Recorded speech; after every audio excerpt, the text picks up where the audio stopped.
Your microphone's off.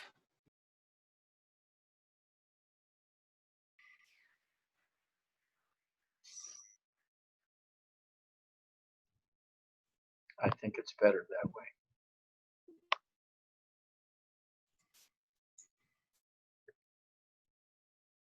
Anyway, welcome. Welcome, New York. Byron Bay. Bulgaria. Canada. And other shithole countries. Australia. Cleveland, now that really is.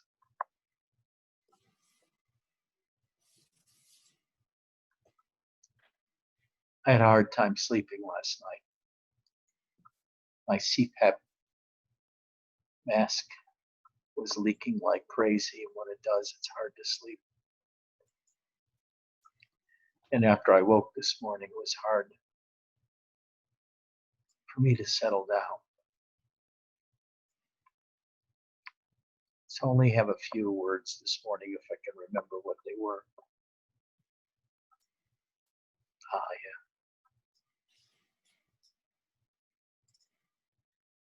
One thing I found out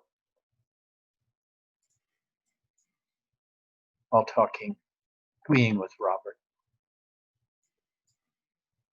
is he told a story, his own version of Advaita.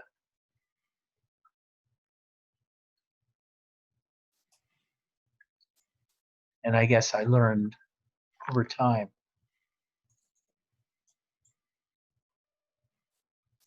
that what he was saying may or may not be true. But he was presenting a model of reality, of beingness. And if you believe deeply enough in that model,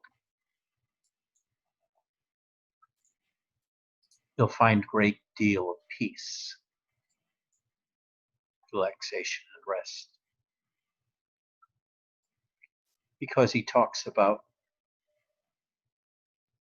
there is no free will, everything's predetermined. There's a power that knows the way, which is taking care of everybody. Forget the world, forget your body, they're not important. You are Brahman, and all kinds of other horseshit terms. But if you believe them strongly enough, they take away from you all desire to do anything except to sit in his presence. They don't have to be truth, but the words have the effect of making you feel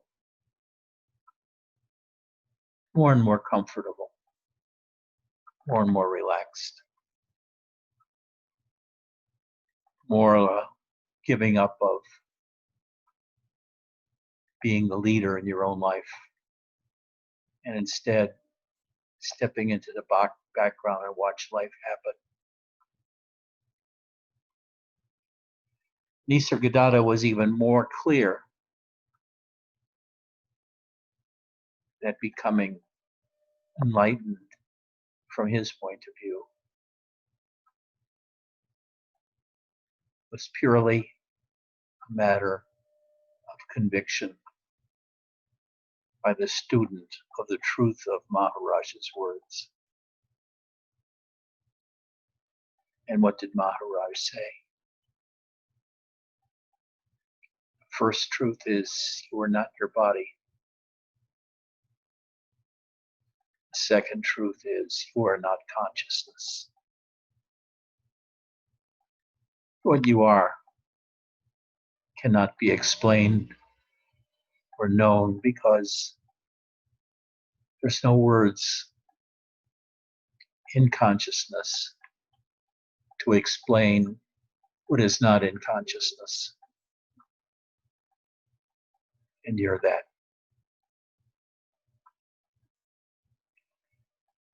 The effect is extremely similar to what Robert talks about.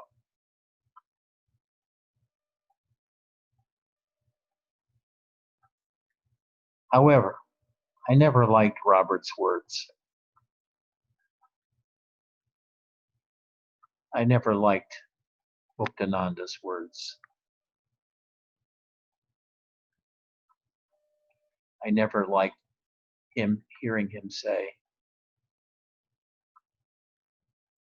you must love yourself, honor yourself, bow to yourself.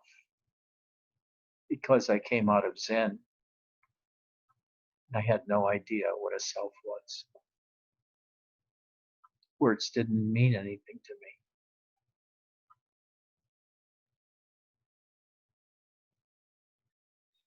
So there I was, after 1995, in my awakening then. I had nothing to hold on to. Just emptiness from the shower experience with the disappearance of the personal self.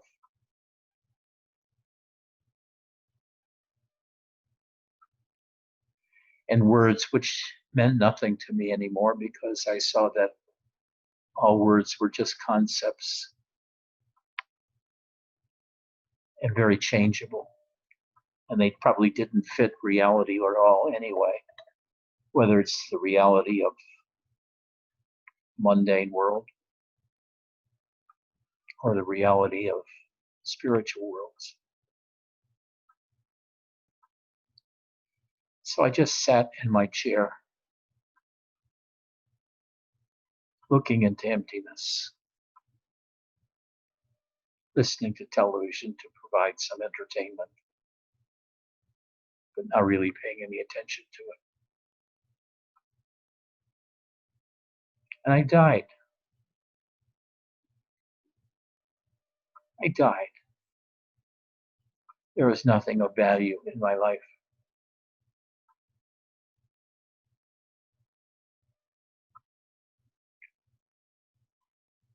Spirituality was kind of disappointing in how little it had to offer.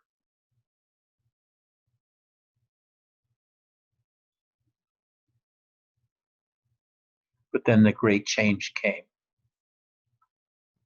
of finding love and the total revolution that made in my spirit, bringing me alive, finding those internal energies, whether they're chi or kundalini or whatever they were. There were dozens of different kinds of energy streams within one. Finding grace, the descent of golden light, help from God, realization of God inside of me as energy, as light, power, and finding out I was those same things. I was a fraction of the life force, at least that was going on in me, although I was still separate from it. I thought of myself as a little part of the grand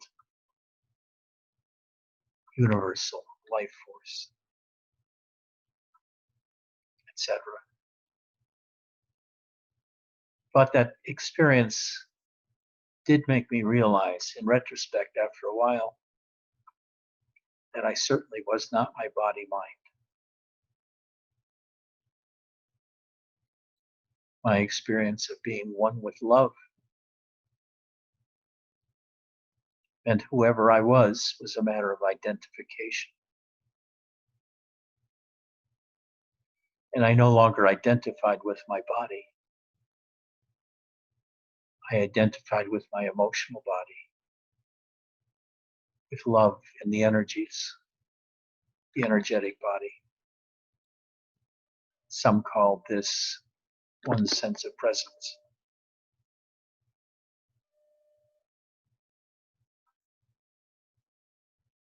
So the first truth of Nisargadatta became very clear to me I was not my body-mind. I had achieved it by a different method than conviction or listening to his teachings. I had achieved that just by loving, by surrender and devotion, by a bhaktic path, bhaktic tantric, I should say. So those of you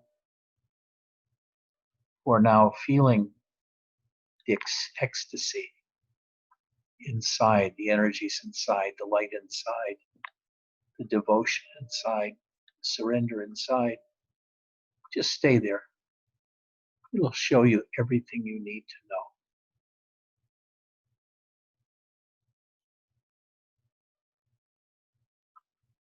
But if you're not guided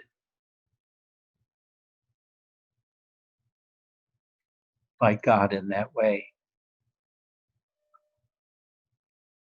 of knowing the life force, knowing God, loving deeply and in devotion, whether it's to Guru, your beloved, or to the truth, then you have to find a different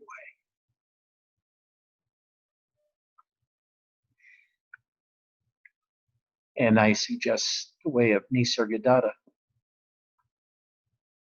because in the end, if you take a look at Nisargadatta's videos, he's not basically dead like Robert was, but he's very alive.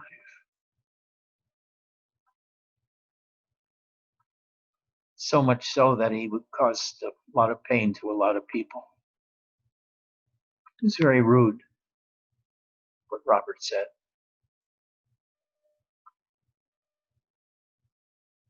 But he didn't coddle people. He knew that life was short and the way is steep. And he just didn't want to fool around with people that weren't willing to give everything to achieve that. And so very few people ever do. So very many people, no matter how many years they've been in spirituality, think of themselves as right, even to the extent that the guru is wrong. They don't take direction well because they think that their way is God-given and supersedes what the guru says. And these people fall by the side. I've seen it so many times in years and years and years that I was in spirituality. Really, you can't do it yourself. You can't find your own way out. It either happens to you spontaneously, as it did to Robert and Ramana, or spontaneously after a brief introduction to his guru, to Nisargadatta, even though he did practice for a few years after that. For most people, so attached to their mind and to their concepts and to their idea and their identities, they don't approach enlightenment within 1,000 miles in this lifetime. And they wander off and they do other things with their lives. I had two friends in Siddha Yoga, Roger and Indira. Indira was the manager of the largest Siddha Yoga ashram on the West Coast.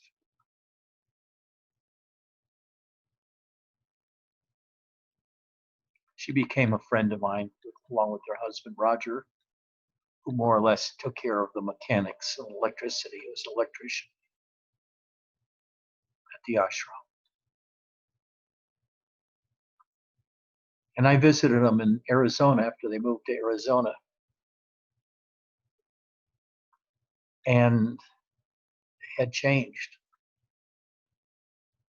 All that they talked about was buying and selling houses and owning and riding a Harley motorcycle.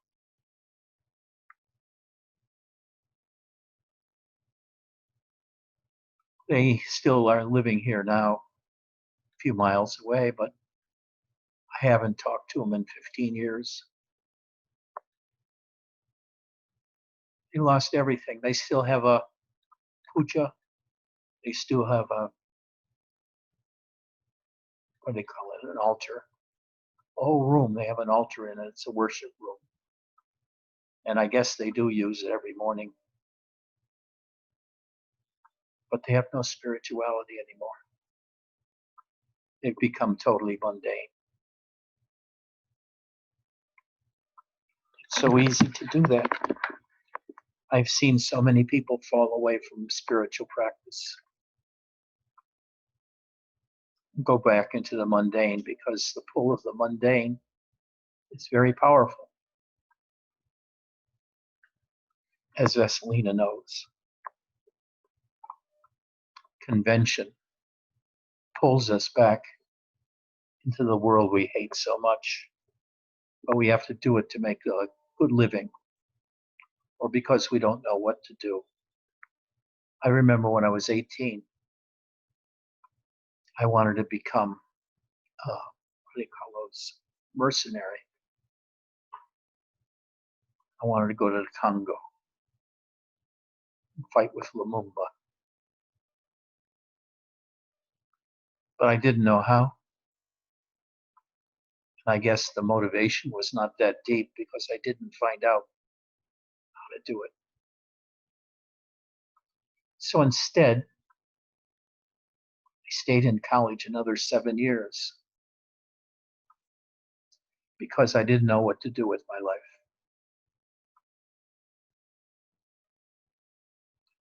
I should have known something, because every year in those 7 years, I fell in love with one woman after another. I should have known that love was the way it was trying to tell me to get me out of that rut. Instead, I went into Zen, and there's no love in Zen.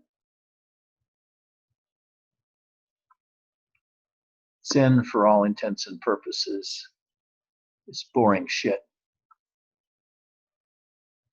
The most interesting thing in Zen is getting hit with a stick if your meditation gets sloppy.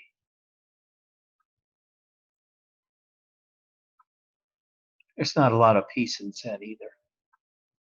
There's certainly no love, as that one Zen teacher told me. What was his name? Sasaki Roshi. There's no love in Zen. That's when I went to Muktananda, because there was a lot of love there. But I had no idea what they were talking about by self. They didn't explain how to get it. They just said, love the self, honor the self, bow to the self. That was their story. It was pretty thin. Now on October 3rd, because it's at 2:30 in the morning, my time, and there's no way that I get to sleep long, I stay awake longer than midnight. There's no way. I won't be there.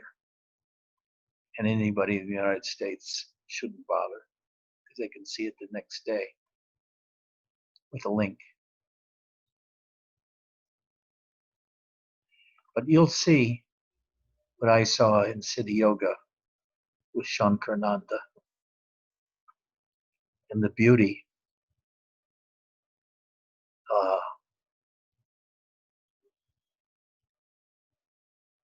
the feel of the satsang, unless it's changed over the years, the sweetness.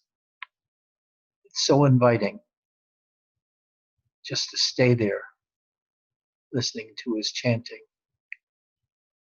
and just melting into the chanting.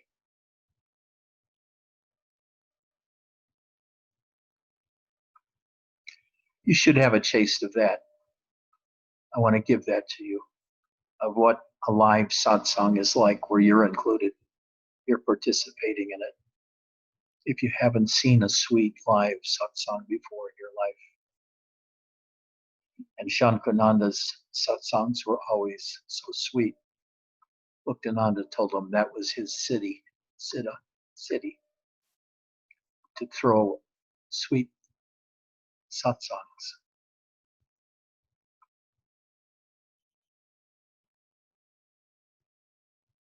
So I've threatened people that I was going to start teaching Nisargadatta as a course. I may still do that. But you have to realize what it is a story. It's a story that you have to follow with conviction and find the truth of it, and then find out what the truth does to you. Ideally, it destroys all your attempts at identification with anything, whether it's with the heart, with love, with other people, with relationships, with life itself.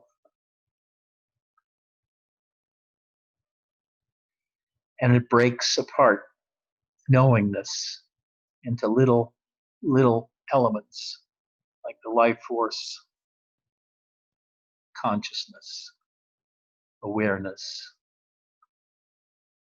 I am, and it breaks it down into emness and I-ness. It's not that complicated, but if you follow it, you can gain great peace. And I understand it's possible to have bliss with it too. But I tell you, if you have love in your life now, if you have devotion in your life now, if you have surrender in your life now, if you feel God's grace, if you feel the desire to surrender to a guru or to God or to the life force or any of those things, stay where you are as long as possible, because it'll do the same thing for you in terms of knowledge. The love you have, the devotion you have, the surrender you have will reveal them, not in the way that they're revealed through reading Nityananda or Nisargadatta, but sheerly in your own experience, that you are love itself, you are these energies, you're the life force. You'll know these things automatically without being told them. They'll come to you. You'll realize this. And you'll also realize that you're watching the surrender. You're witnessing the love. You're witnessing your image of God that you created inside. You'll feel the need to surrender and the surrender. But at the same time, you'll realize you're witnessing the surrender. It's not really you, even though it does feel like you. It's because of two different identifications taking place at once. Identification with the surrender, in which case you just feel the surrendering or the love, and identification with the witness. But don't leave the love prematurely. Stick with it as long as possible. It provides me, or has provided me, with great, great, great happiness for the last 10 years. It's removed me from the mundane world. It put me in the next world where I no longer live, because I live in God now. You might call it the life force or whatever names you want to give it, Krishna consciousness, Christ consciousness. But I feel removed from the mundaneness and the absolute deadness of living with people that do not know about surrender or internal forces, about the hearts. They live in their heads and their convictions.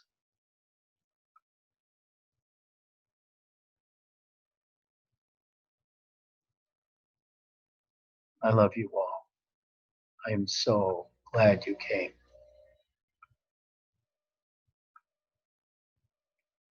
Now, I want to hear from you. I'm lonely without you.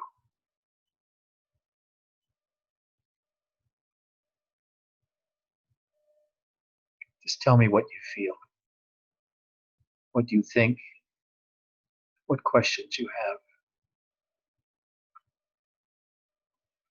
And ask Mary a lot of questions too. We're trying to get her to learn how to articulate the experiences she's having so that she can radiate her joy and love and give it to the world.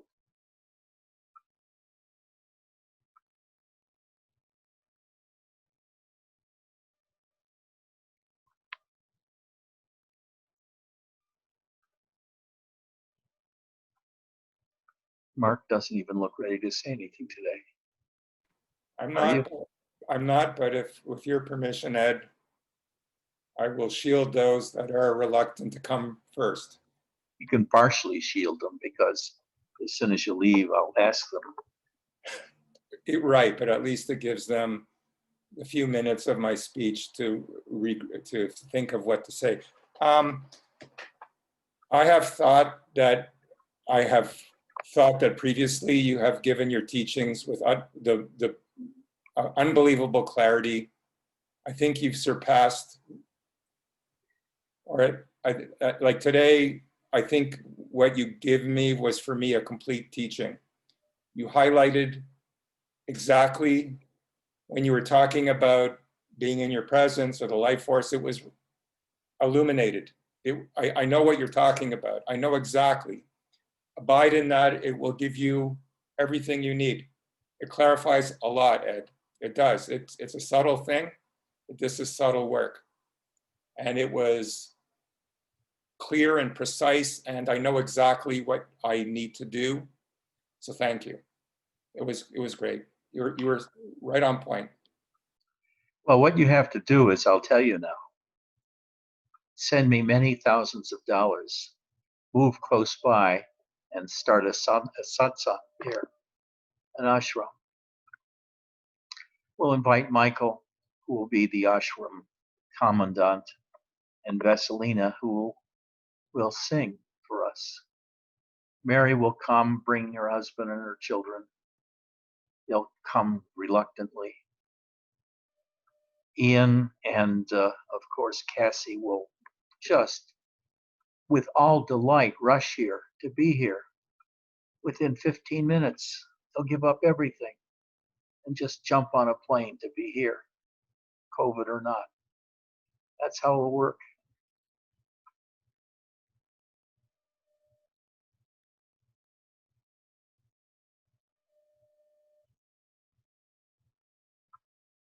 Anybody else?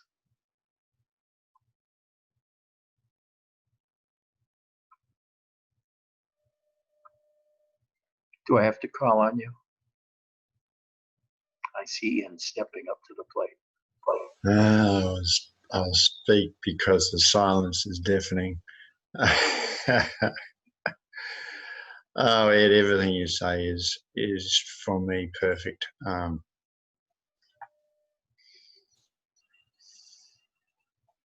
am in that relationship you speak of. I do relate, and you know what? It feels like perhaps for the first time ever that I'm in exactly the right place at the right time in the right moment, and that I have really done nothing wrong in my frantic scrabble for God. And I never could do anything wrong because, as you pointed out, God is in charge. So even when things seemed to be completely off the rails, it was still perfect because here I am now. And yeah, wow, thank you. Well, I got a job for you. When we have these large satsangs, you should be MC. You got the looks, you got the voice. You'll be the spokesperson for that comes out and introduces all of the people. And you'll Chief be the bullshit. face. And you'll be the photo. They'll take photographs of you like they did with Chidvilasananda. And you will be the spokesperson because you look the part and you sound the part. And that's all that's necessary. Chief bullshitter. Yes. Yeah, I'm good at that.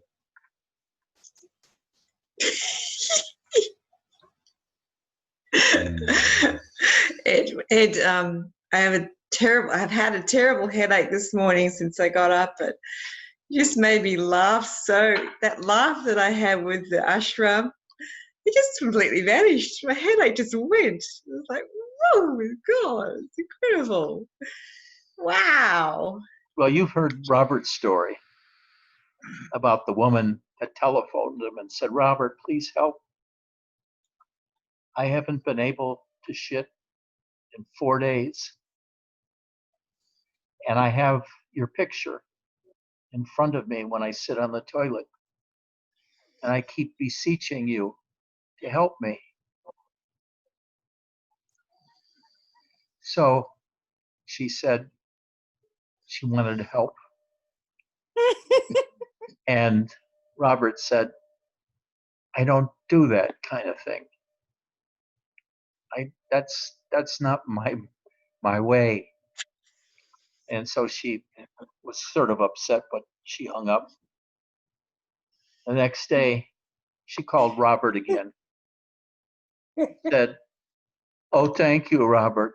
I was finally able to shit. I just looked into your eyes in the photograph and I just took the biggest shit ever. And I thank you so much for doing that for me. So I did the same for your headaches. I guess Robert was a gastroenterologist and I'm a neurologist. Taking away your headache, he took away for constipation. Mary, what say you? No, you have to talk. You have to talk. We'll get back to you then. Eddie, with a name like Eddie, you must have a very high spirituality. You must have been born into a household with high spiritual attainment. Yeah, I don't know about that. Yeah, I just feel like more quiet right now, which feels good. And then when you mentioned like if for different methods of attaining godhood, like if it brings love into your life, to hang on to that. So that one really spoke to me because like I love to do chanting, so I'm gonna keep that up then.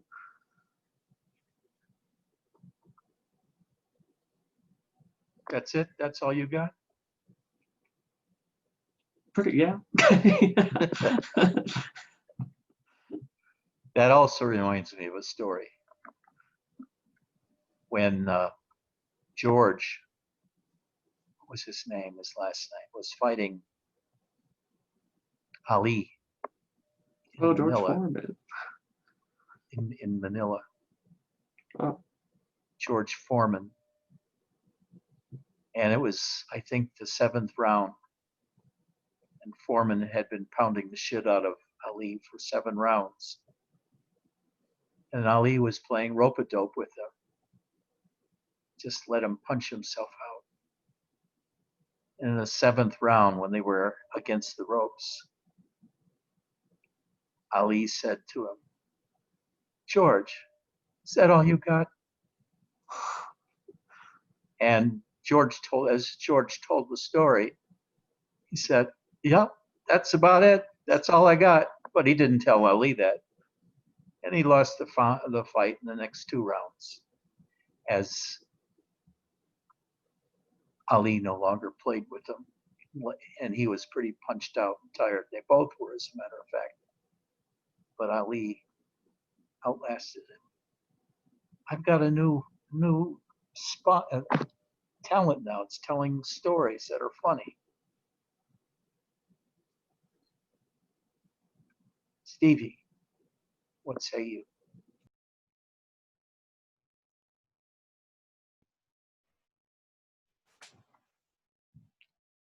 Well, thanks for the laughs. That was a story of stories today. Magnificent. I'm sort of feeling this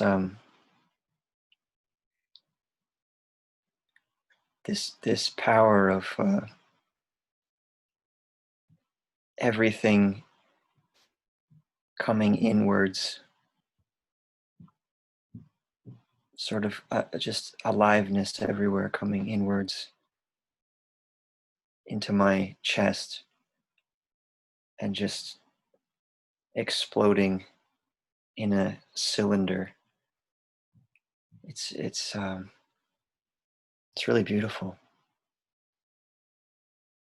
What does it feel like? It feels like an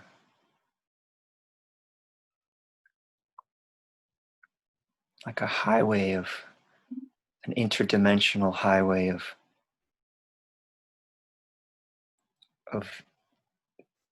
movement and power and warmth and excitement. Why do you say interdimensional? It just feels like it feels like this world? It's piercing. Yeah, it feels like reality is this, and then this is coming through it, piercing through it, and going I don't know, but it feels like I'm skewered. I love this feeling.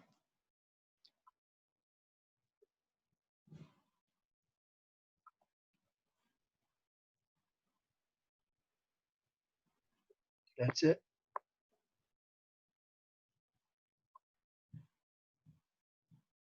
For now, yeah. What's the color? Is there any color to this flowing? Does it have color with it? No color, just movement, power.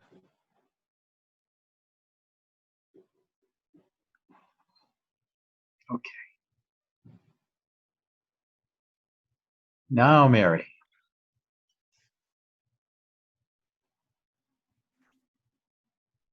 What say you? What observations do you have? What are you experiencing? Well, I first I want to say that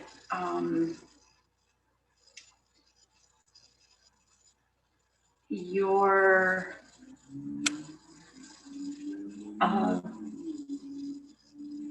the concept stories that you shared today was so clear, like Mark said, with precise clarity.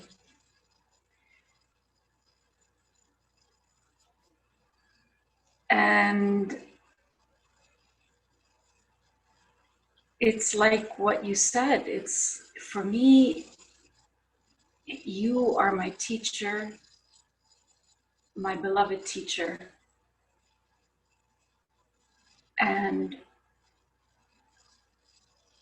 every time I'm here and I hear you speak, even if it's for a minute or it ends up being for an hour, it's what you said, it reveals something more and more. The revelations come more and more.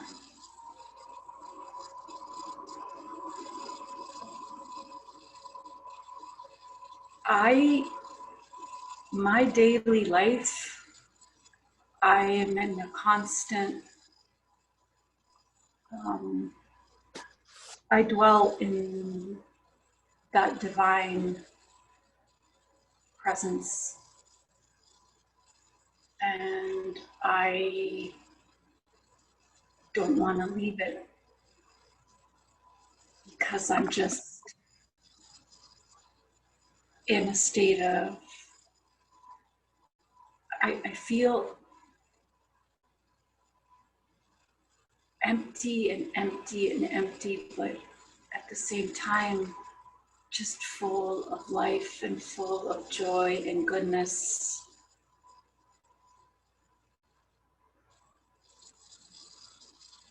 What's the best part of it? The golden light? Yeah, the golden light when it just descends and it just I always enjoyed that too, most. And it just takes me and I completely become like a weeping.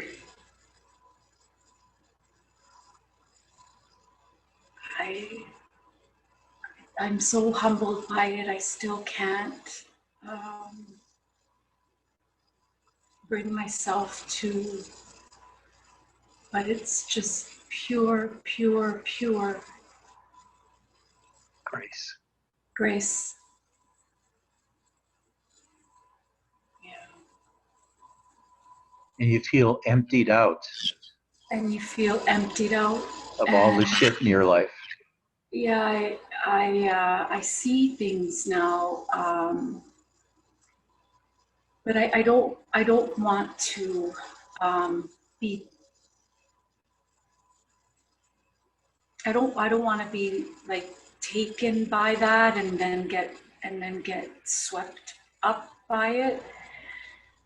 But I swear, Ed, I see that gold light shimmer around people, around objects. Everything just emanates that beautiful, glorious golden light. And it's like, if I may use like, when I paint, sometimes I use watercolors and I'm like, you know how they're so dense and thick and you can't see through them. You have to pick them up and read what color it is because they all look dark and mushy and dense and thick. But the minute the water enters, it's like that glorious color just comes to life. And the more the water is added, that purity of water that's added, it's like everything just becomes soft and transparent and flowing, and that's what I see. Becomes elegant too. Becomes elegant, it becomes. That golden light, to me, such an exquisite, beautiful experience of utter surrender of my soul, and along with it, all of my sins and mistakes were washed away. Are washed away. Yes. Color of gold, huh? Washes us away, Yes. forgives the sins. Yes. Amazing experience. And I have found that I'm so not preoccupied anymore about the outer things that one needs to do in that mundane world, because I just find myself in praise and that humbling experience that you just want to be in that presence, whether you're even if you are doing your mundane things, but you do it. And for me, I just can't wait to go and sit in silence or lie down in silence, or because it draws, the silence is just drawing me.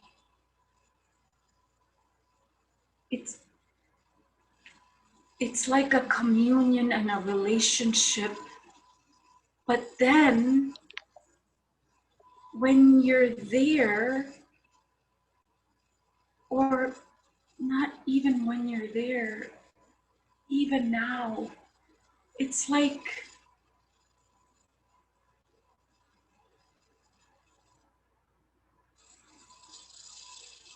it's not like a separate thing, like a love of how humans love. Like it's like a constant, it's like a consummation. It's like I'm merging. You're out of the mundane, you're going into a whole different realm of dealing with new kinds of feelings. Yes. I mean, where do psychologists study surrender and the feeling of surrender and the light of surrender, or of bliss, or of grace? What psychologist studies grace? What it feels like, what it looks like, what colors are associated with, what feelings are associated with it. I'll tell you, my favorite thing to do now is to feed my cats. Yeah. And to serve their little lives. Yes. And to show them I love them. Yeah. By putting in supplemental stuff that really seems to be able to help them, and make syringes for my cancer kitty, Kali, of different kinds of mushrooms and herbs and so forth. So I serve them. I serve their life, and I enjoy doing it. Yeah. Not all the time, most of the time. It comes out of that grace. And I wouldn't care. I wouldn't care I would depart this world tomorrow or right now, that I didn't achieve or reach whatever you think you have to reach, because I am, my life is completely changed. Yes. And will continue. That the energies that are blowing through you now, the light that's blowing through you now,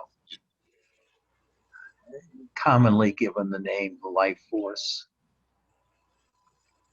as well as the life force doing things in consciousness, but apparently doing it to the world. It continues to act on you and deepen your understanding as well as your experiences. They become less dramatic and powerful, but ever more subtle and deep.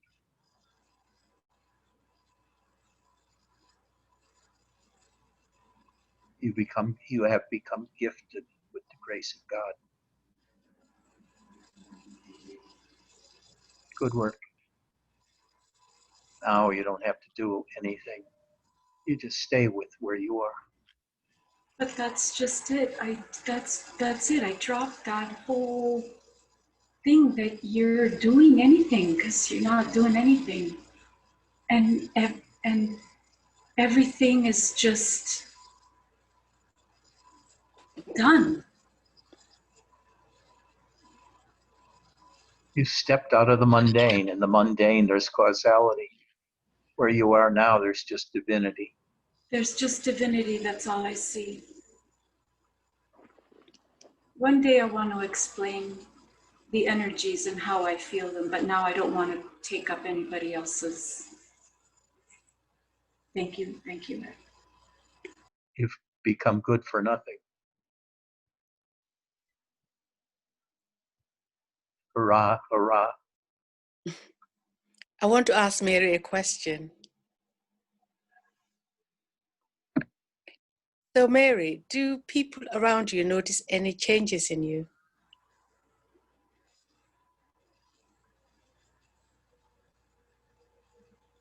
I don't really leave my house much, but when I do,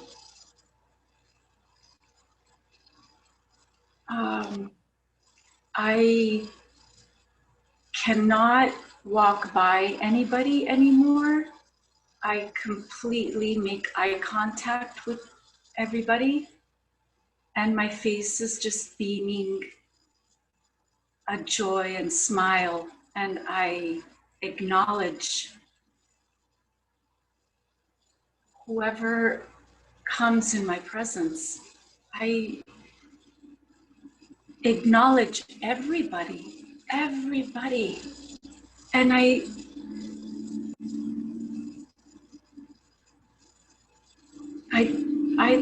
that's just what's been happening with me. I don't know what's happening to others, but for me, it's like I look at their eyes and I acknowledge them with a nod or a smile, or just because everything is just so sacred.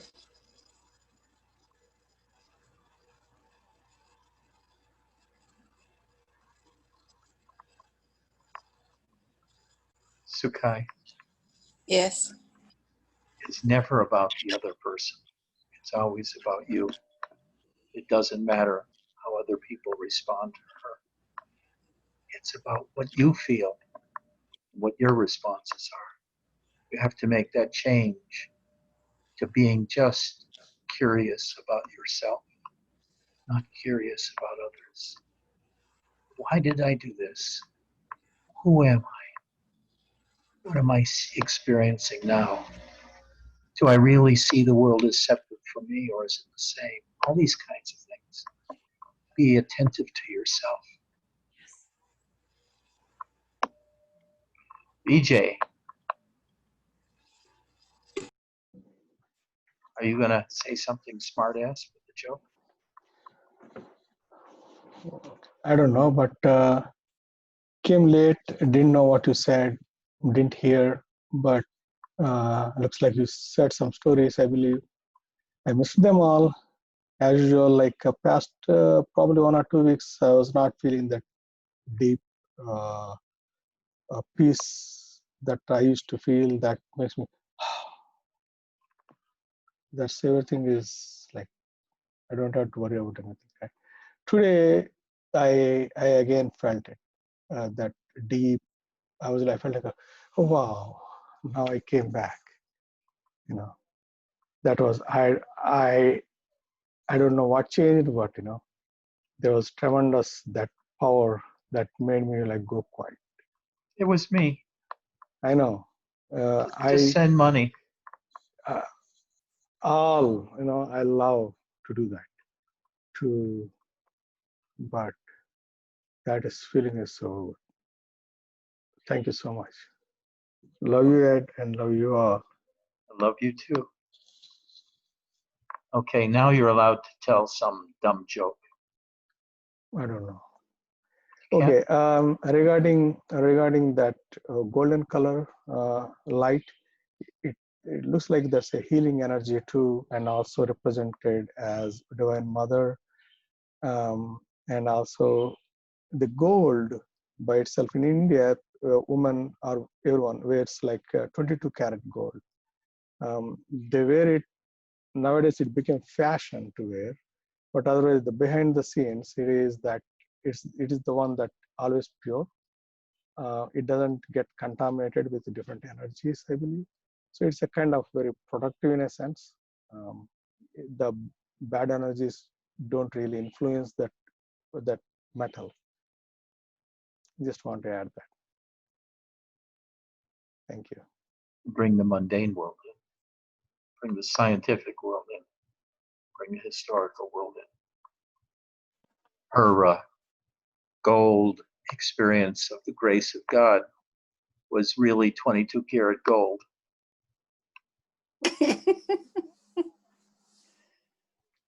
Last Kind but of, not you know. least, Jay.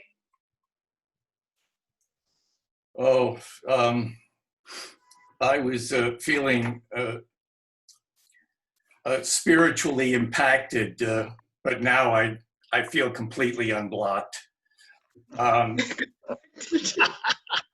think this will go down as the first high fiber satsang ever.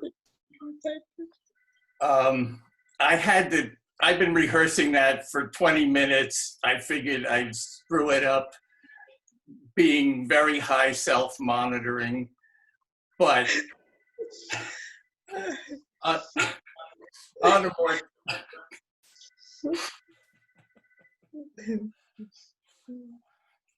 on a more serious note, when Maxie asked yesterday, how do you know you are? Before your story, again, there were simply waves of love and joy and bliss. My I am realization is still kind of fundamentally at the kind of a grassroots state, but just as I said, the way your words resonate and how they touch me and how it is shared among everyone here just goes exponentially somewhere. Just again, bliss, pure joy. My heart opens up. Love recognizes love in every miraculous moment, and it is just a treasure. I can't tell you how much love there is here. Today, there's 12 points of light all over the world that shine a golden light that showers us every moment. Ed, I love you. You know, how you put it, what you feel, the flow of love and energy and all those other adjectives you used. And then you said you don't know your I-ness, I-amness, except in a rudimentary way. But the way you expressed what you were feeling, that is the I-amness. It is it. I understand that. And you just stay there and everything will unfold for you. God. Even your cat will notice. My cat notices. I think I'm grabbing Gypsy, getting on a plane, heading for Arizona. Good. I think there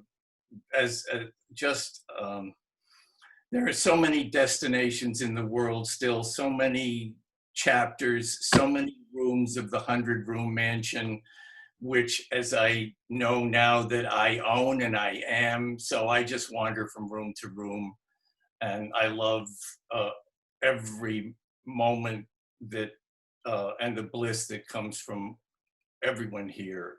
Take Gypsy with you. And then really last but not least,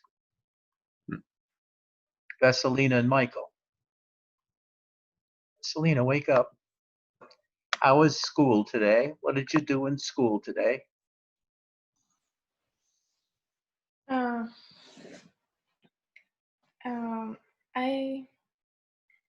Well, it was much easier than I thought.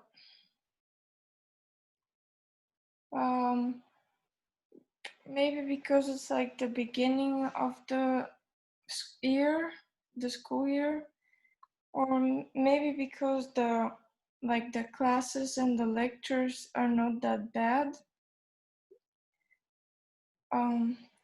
Like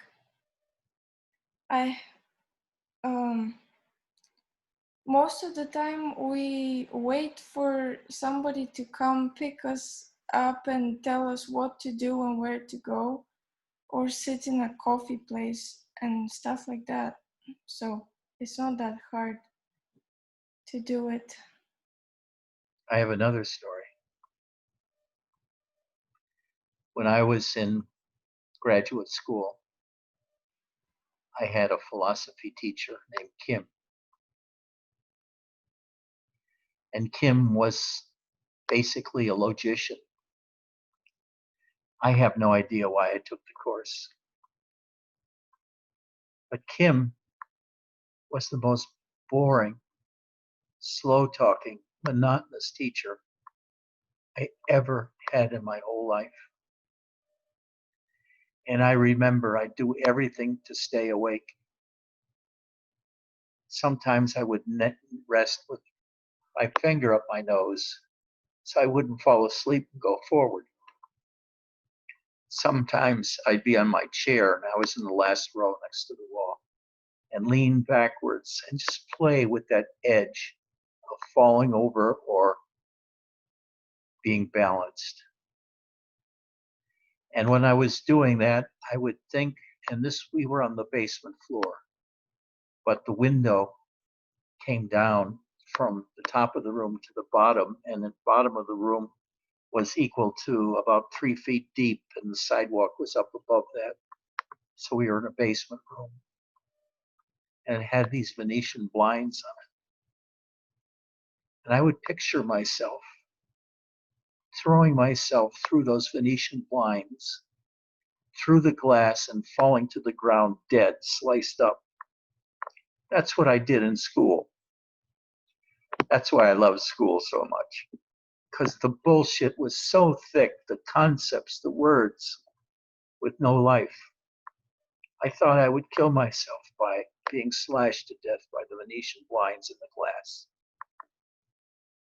That's why I do not advise you to stay in school, because I know what it was like. And we won't call on Michael just to make him feel bad.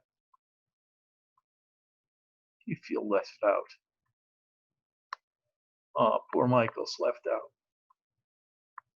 And if I asked him what he wanted to say, he said there's nothing at all he wants to say. I love you all. See you Sunday.